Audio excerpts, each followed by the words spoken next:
Bonjour, je m'appelle Natacha Rouge et ceci est un enregistrement qui est fait pour l'école inductive de la Bible en ligne. Nous allons voir le livre de Romains et dans cette lecture, nous allons voir l'introduction et les informations de base concernant le livre de Romains. Donc pour commencer, quelques faits sur le livre de Romains. La position du livre de Romains dans la Bible, c'est le 45e livre de la Bible, le 6e livre du Nouveau Testament, le premier des 21 épîtres qui sont dans le Nouveau Testament, c'est le 6e livre de Paul, et dans le livre de Romains, il y a 16 chapitres, 433 versets et 9447 mots. Et observez bien dans le livre de Romains les mots qui sont répétés. Par exemple, le mot justice qui est répété passé 60 fois. Tous. Le mot foi, péché, loi. Observez qui est mentionné. Et vous allez voir, le livre de Romains, ça a été appelé une des meilleures œuvres que Paul ait jamais écrites. D'autres personnes appellent le livre de Romains l'évangile selon Paul. Le livre de Romains a eu un impact incroyable dans toute l'histoire de l'Église. Et c'est ça aussi qu'on aimerait regarder. J'aimerais qu'on puisse voir ensemble quelques personnes dont le livre de Romains a impacté et comment ces personnes ensuite ont impacté. En premier, on va regarder à Saint Augustin. Saint Augustin de Hippo, il a vécu de 354 à 430 après Jésus-Christ. Et il a été un des docteurs de l'Église à l'âge patristique. C'est un théologien et un philosophe chrétien dont les écrits ont été très influents dans le développement du christianisme et de la philosophie occidentale. Il a écrit des tonnes de commentaires. Il a aussi écrit les Confessions de Saint Augustin, au cas où vous avez envie de lire, qui est vraiment bien. Et ses écrits, les écrits à Augustin ont influencé tous les majeurs théologiens de l'histoire, dont Luther et Calvin. Saint Augustin, il vivait une vie de débauche, mais en tant que philosophe, il cherchait vraiment la vérité. Donc, comme je vous ai dit, il vivait une vie de débauche, il a cherché à plusieurs endroits, mais il n'a jamais trouvé une vérité qui valait la peine de vivre pour. Et un jour, alors qu'il a entendu un message de Ambrose qui l'avait pas mal touché par rapport à la foi. Et ensuite, il était dans un jardin vers un monastère en train de méditer et en train de se demander comment est-ce qu'il pouvait être libéré du péché. Alors qu'il était dans ce jardin vers le monastère, il entendit une voix lui dire « Prends le livre et lis. Prends ce livre et lis. » Alors, il avait une Bible vers lui et il l'ouvrit comme ça au hasard, ce qu'on recommande d'ailleurs de pas faire en tant que bon étudiant d'école de la Bible.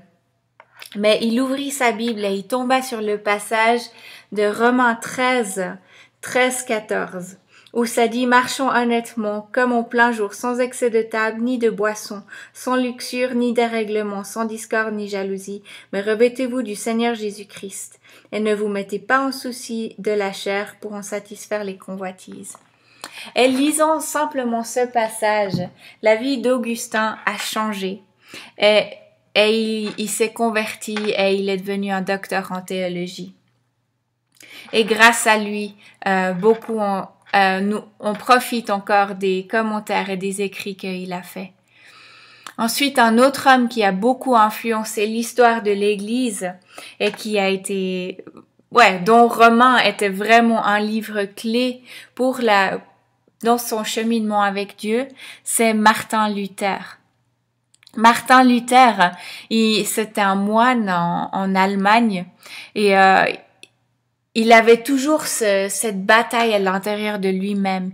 Il comprenait pas comment Dieu pouvait être juste, il comprenait pas la colère de Dieu et la justice de Dieu et l'amour de Dieu. Il était, mais il y a quelque chose qui va pas. Et il disait comme ça, j'ai travaillé avec diligence et inquiétude quant à la façon de comprendre la parole de Paul. L'expression justice de Dieu, ça allait juste pas avec ma compréhension. Jusqu'à ce qu'ils comprennent qu'il se tenait devant Dieu en tant que pécheur. Et Martin Luther, il dit qu'il aimait pas ce Dieu de colère, qu'il l'a détesté et murmuré contre lui.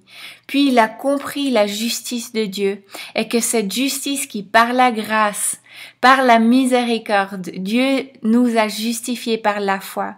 Et là-dessus, il s'est senti renaître et il dit comme ça, comme s'il avait traversé les portes ouvertes du paradis. Et là, de ce moment-là, et la justice de Dieu a été quelque chose pour lui de tellement rassurant. Donc Luther dit par rapport au livre de Romains que c'est le climax du Nouveau Testament, l'évangile au pur. On ne pourra jamais assez le lire et le méditer. Ensuite, la prochaine personne qu'on va regarder encore, c'est Jean Calvin, le réformateur de Genève qui a écrit les Instituts. D'ailleurs, très intéressant à lire aussi si vous aimez la lecture. Il y a quelques volumes, donc ça va vous prendre un petit moment, mais ça en vaut la peine. Mais Jean Calvin, ce qu'il dit par rapport au livre de Romains, il dit que c'est les trésors les plus cachés de l'écriture. Et aussi Calvin, ça l'a vraiment transformé aussi de lire, d'étudier et d'enseigner les livres de Romains. Donc on peut voir, et il y a encore plein d'autres personnes qui ont des témoignages incroyables par rapport au livre de Romains, mais j'ai pensé que ces trois, c'était des gens clés quant à notre compréhension théologique aujourd'hui, comment on comprend le livre de Romains et comment aussi le christianisme s'est développé. Quant à moi, j'ai vraiment beaucoup aimé étudier le livre de Romains. C'est vraiment un livre qui me faisait un peu peur d'enseigner parce que c'est tellement profond. Mais en me souvenant que ce livre, il a été écrit à des gens, à des juifs et des païens, comme on verra dans l'introduction après. Mais ça n'a pas été écrit à des théologiens. Et Dieu veut qu'on comprenne la Bible. Et vous verrez, donc j'ai vraiment beaucoup aimé ce livre. C'est rempli de challenges, de défis. C'est un miroir par rapport à notre propre âme. Donc, je prie vraiment que que ce livre de Romains, alors que vous l'étudiez, que vous y allez avec beaucoup d'attente d'être transformé par Dieu, parce que c'est un livre qui transforme. On peut pas étudier Romains et ne pas en sortir transformé. Voilà. Alors, en mettant Romains de côté juste un petit moment, vous pouvez fermer vos yeux maintenant et vous imaginez quelle est votre église parfaite. Comment est-ce que vous la décrirez? Pensez quel est le genre de louange que vous aimeriez dans cette église parfaite. Quel genre d'habillement est-ce que vous aimeriez qu'il y ait? Quel genre de boisson, est-ce qu'on mange pendant le culte? Quelle est la longueur du culte dans votre culte idéal? Genre 45 minutes, 1h30. Quel jour vous voulez avoir le culte? Le dimanche, le lundi, mercredi? Et aussi, quel est l'ordre du service que vous voulez? La liturgie, est-ce que vous voulez que ce soit au début, le message au début, puis on fait la louange? Quel est le genre d'enseignement que vous aimez? Donc, il y a pas mal de choses. Ouais, je suis sûre, quand on regarde les différents cultes, on a tous nos idéaux. Et c'est exactement comme ça quand on regarde au livre de Romains. C'est le problème que Paul avait quand il a écrit le livre de Romains. Il y avait deux groupes, deux races. Il y avait les Juifs et les païens dans l'Église de Rome. Et les Juifs et les païens, ce qu'on va voir par la suite, ils étaient très très différents. Et donc c'est là que ça a aussi causé des problèmes quant à comment louer Dieu ensemble, comment avoir des cultes ensemble. Les deux étaient des chrétiens solides, mais quand même ces problèmes de race ont vraiment ont provoqué le racisme, et c'est ça qui a divisé l'Église. Maintenant, est-ce qu'il y a d'abord eu les problèmes théologiques qui ont amené la division, ou d'abord il y a une division qui a fait que la théologie s'est dégradée? On ne sait pas. Mais on va regarder maintenant un petit peu au problème de racisme aussi. Parce que c'est vrai que, on dit racisme, c'est tabou, mais qu'est-ce que c'est le racisme? C'est de juger quelqu'un et de se penser supérieur. Est-ce que tu es mieux que cette personne? Personne n'aime qu'on les traite de racistes. Mais honnêtement, est-ce qu'il y a quelqu'un parmi nous qui n'y aurait pas de préjudice du tout? Rien du tout.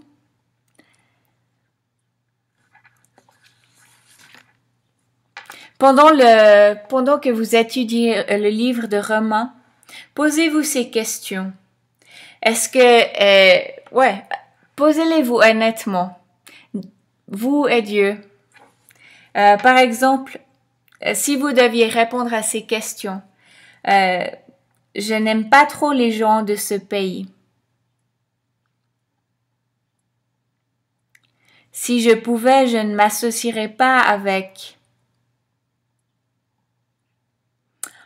J'espère que Dieu, il m'appellera pas à travailler avec ce genre de personnes, ou ce peuple-là, ou ce pays.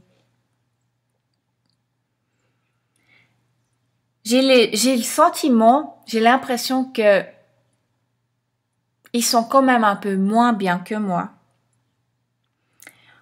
Ou encore, j'espère que mon fils ou ma fille ne marieront jamais quelqu'un de ce pays.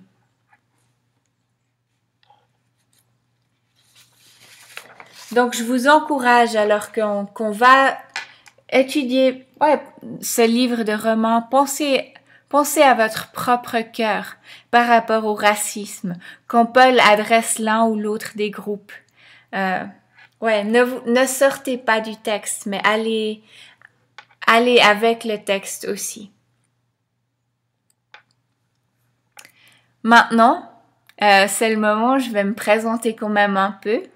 Alors, je m'appelle Natacha Rouge, comme je vous ai dit. Et j'ai fait mon école de disciples à Taïwan en mars 2007. Et puis, je suis restée à Taïwan pendant 7 années, où j'ai fait mon école inductive de la Bible, puis j'ai enseigné à l'école inductive à Taipei, Taïwan, et aussi travaillé avec l'école TIT.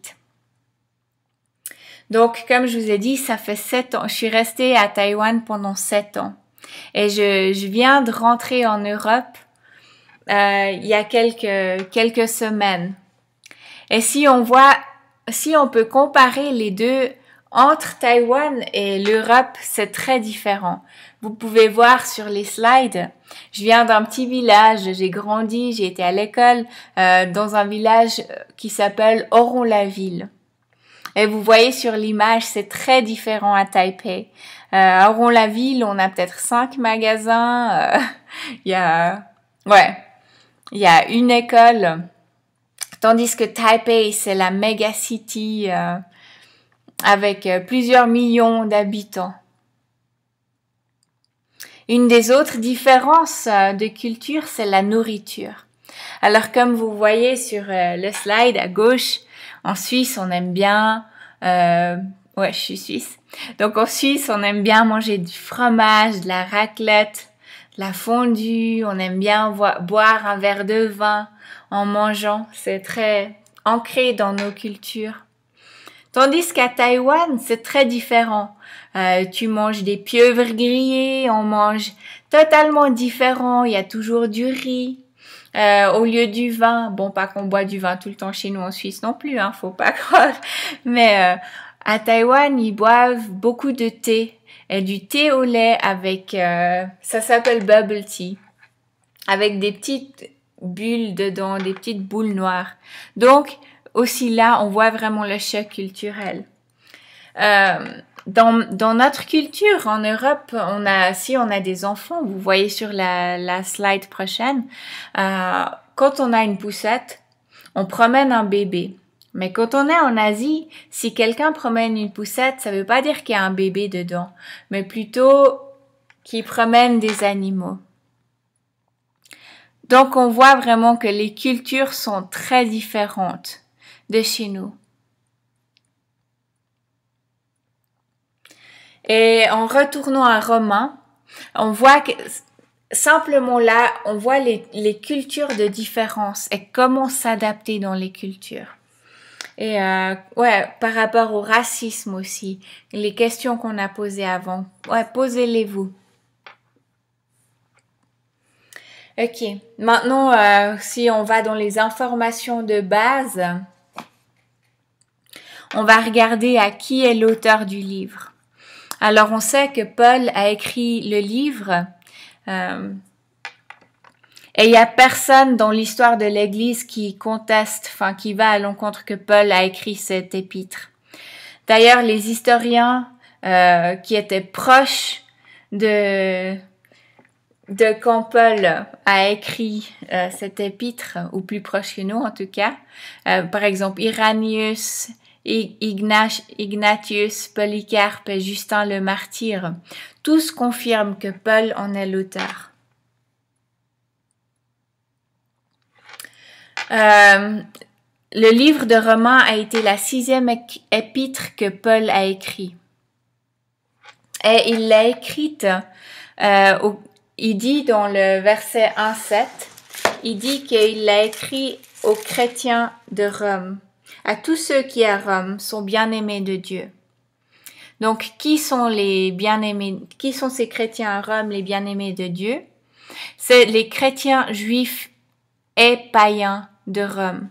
Et vous pouvez voir aussi à la fin du livre, au chapitre 16, on voit les différents noms qui sont listés, donc les différentes églises. Et on peut dire qu'il y a minimum 5 églises de maisons à Rome.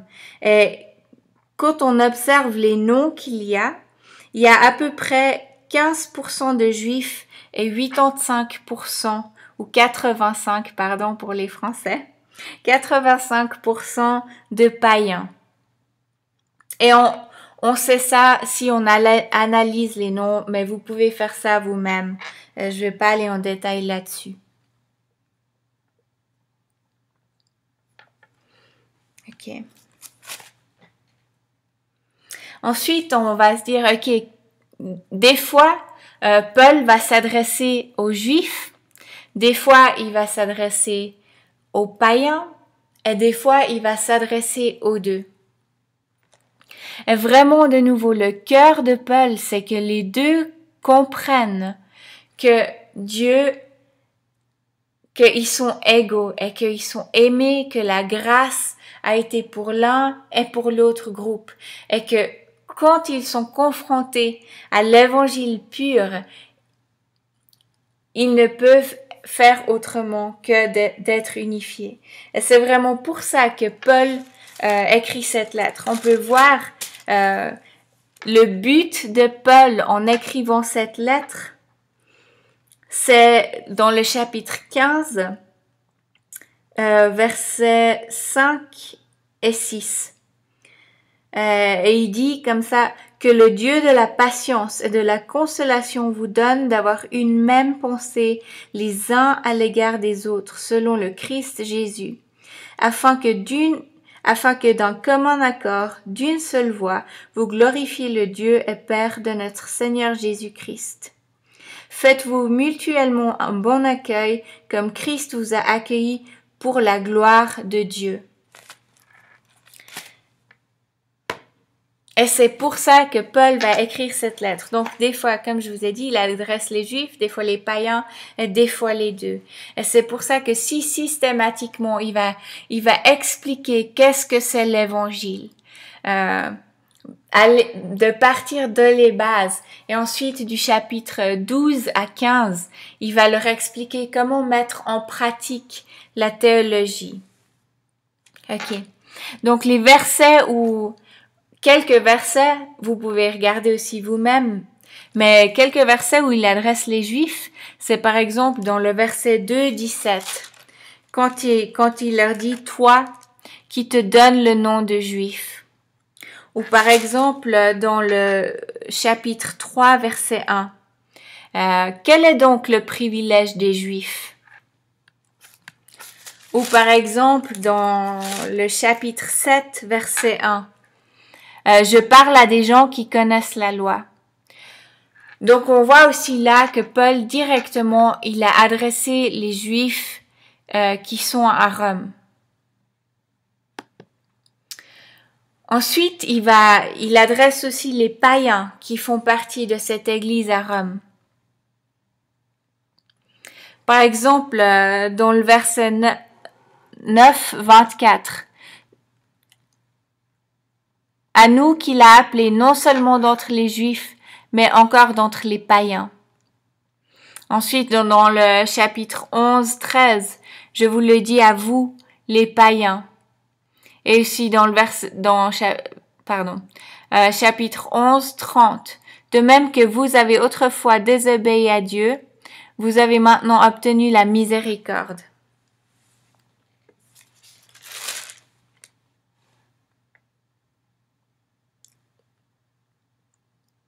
Et on voit aussi dans le chapitre 1 qui sera adressé aux païens.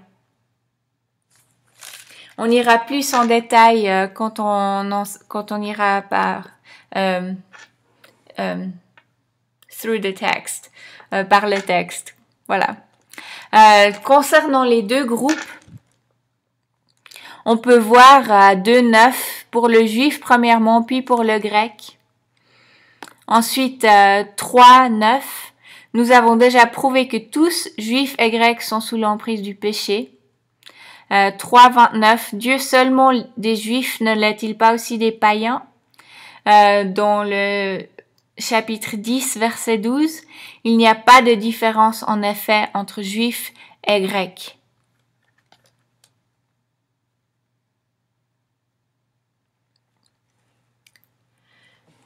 La raison pour laquelle il y avait autant de désunité dans l'église de Rome,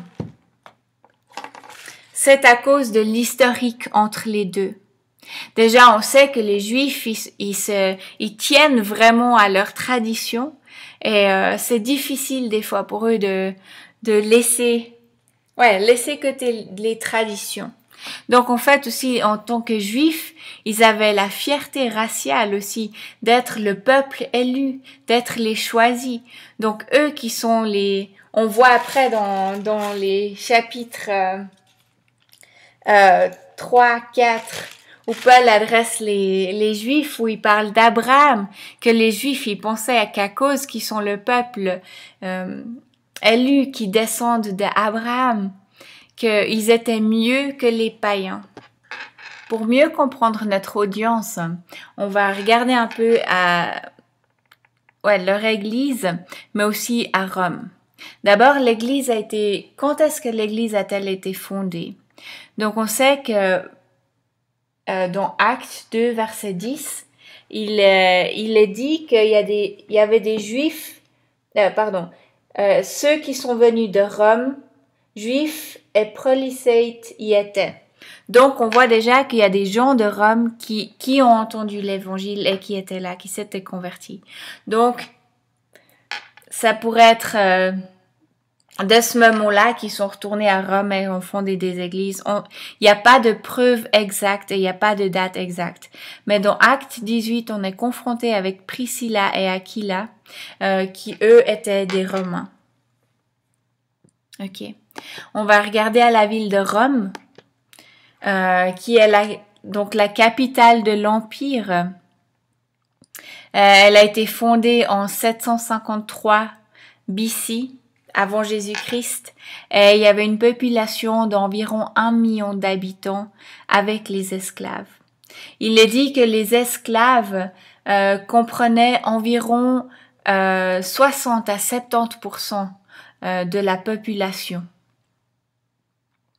Et ils n'avaient pas le droit de... Donc les esclaves, ils avaient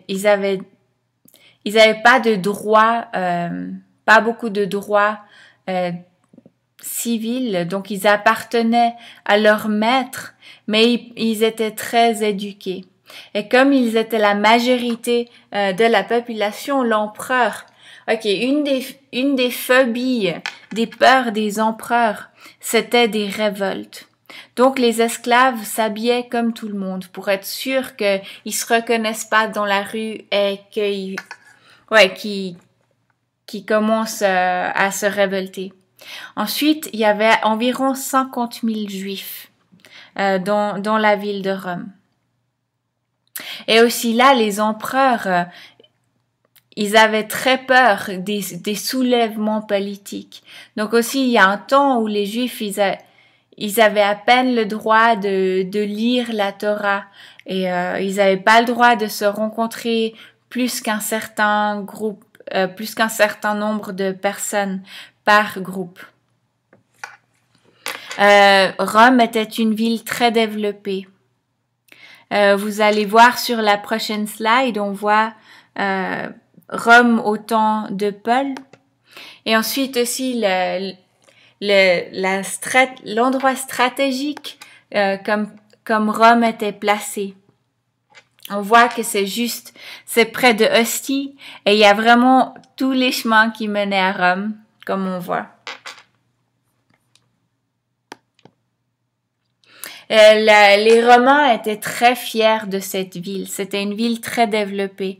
Il y avait des canalisations, il y avait des marchés. Et je vais juste vous lire quelques citations qui ont été faites sur des Romains qui vivaient dans le temps. Par exemple, l'ingénieur romain Sextus Julius Frontinus, il disait de sa ville: qui oserait comparer Rome, qui oserait comparer à nos puissantes canalisations les pyramides toutes vides ou les fameux mais inutiles édifices des Grecs? Ou encore, quiconque désire voir tous les produits du monde, disait Aelius Aristide, peut soit parcourir le monde, soit demeurer à Rome. Et l'Empire romain, vous pouvez voir sur la prochaine slide, c'était énorme. On va regarder les empereurs romains. Donc de 27 avant Jésus-Christ à 14 après Jésus-Christ, il y a eu Auguste César. C'était lui le premier empereur et c'est lui qui a instauré le Pax Romana et qui a vraiment développé l'Empire romain tel qu'il est. Ensuite, il y a eu Tibère de 14 à 37 après Jésus-Christ.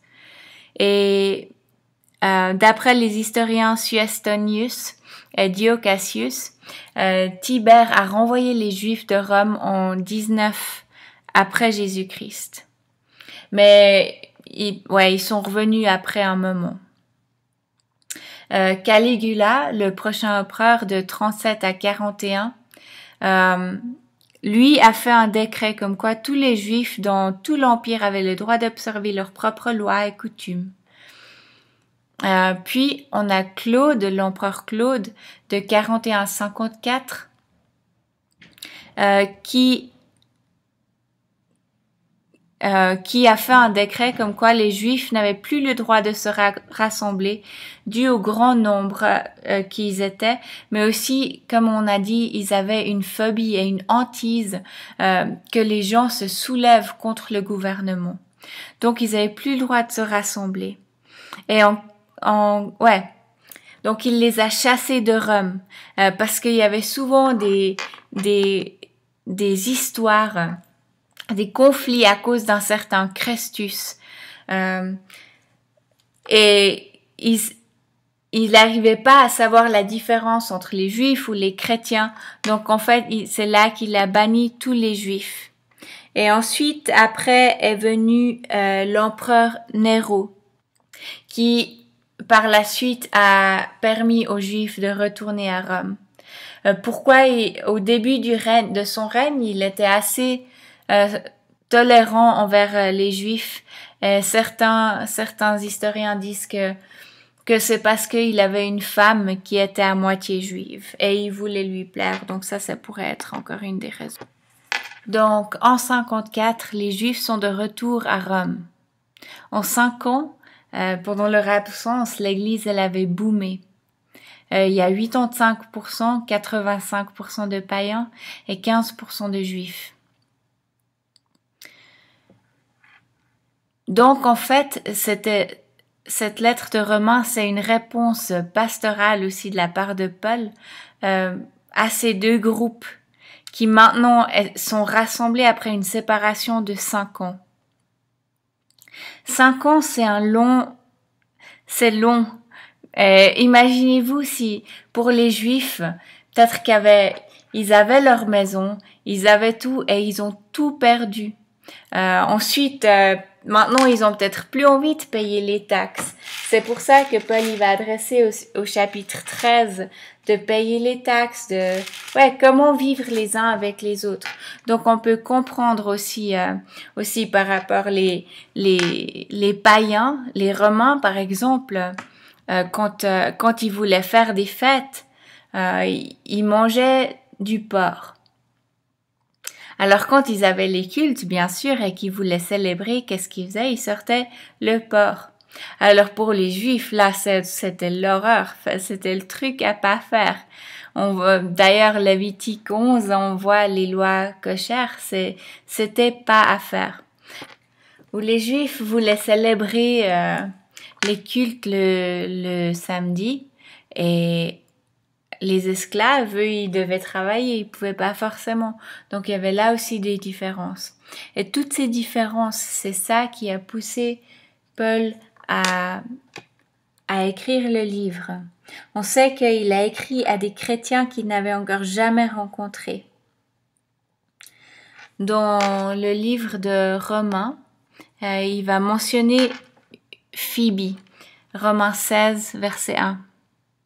Elle est au port de Corinthe où il a passé l'hiver. On voit aussi les noms de Gaius et Eraste, et tous sont associés à la ville de Corinthe. Donc Paul écrit vers la fin de son 3e voyage missionnaire, entre 56 et 58 après Christ. En général, il est dit 57.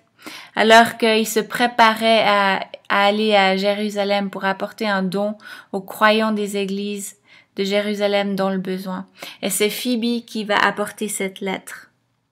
Donc, en 57 après Christ, c'était seulement 3 ans après le retour des Juifs, et l'église était vraiment dans un état pas très glorieux, où ils avaient justement les conflits qu'on a cités auparavant et qu'on va voir plus en détail alors qu'on étudie le livre. Et c'est pour ça que Paul, il va écrire cette lettre en tout premier, avant tout, il veut qu'ils comprennent l'évangile. Et aussi, ensuite, comme ça, ils peuvent expérimenter l'évangile. C'est pour ça qu'il va parler des versets 1 à 11, vraiment plutôt théologique. Il va parler de l'évangile pour qu'ils comprennent les bases de l'évangile pour qu'ils puissent aussi mettre en pratique. Et dans ces premiers 11 chapitres, on voit aussi que c'est vraiment pour montrer que tous sont égaux, tous ont la même position devant Dieu. Donc on peut voir que le cœur du livre, c'est vraiment l'évangile. C'est une lettre qui parle de l'évangile. La logique du livre, on peut aussi dire que l'évangile, c'est la base de l'unité. Et tout se tourne autour de cet évangile. C'est pour ça qu'il va parler dans les premiers 11 chapitres. Tous sont pareils devant Dieu. Des chapitres 1 à 3, il va leur montrer comment tous sont à la même, tous sont condamnés. Les chapitres 4 et 5, il parle que tous sont justifiés. Chapitres 6 à 8, tous sont sanctifiés. Chapitre 9 à 11, il parle de la prédestination. Et chapitre 12 à 15, là c'est comment mettre en pratique. Donc c'est l'application et exhortation, encouragement. Donc ce livre, qui est l'un des plus systématiques de Paul, est vraiment basé pour l'unité. C'est pour ça que la base, c'est l'évangile. C'est pour ça qu'il met autant de temps à expliquer des chapitres 1 à 11, comment le côté théologique, puis le côté pratique des chapitres 12 à 15.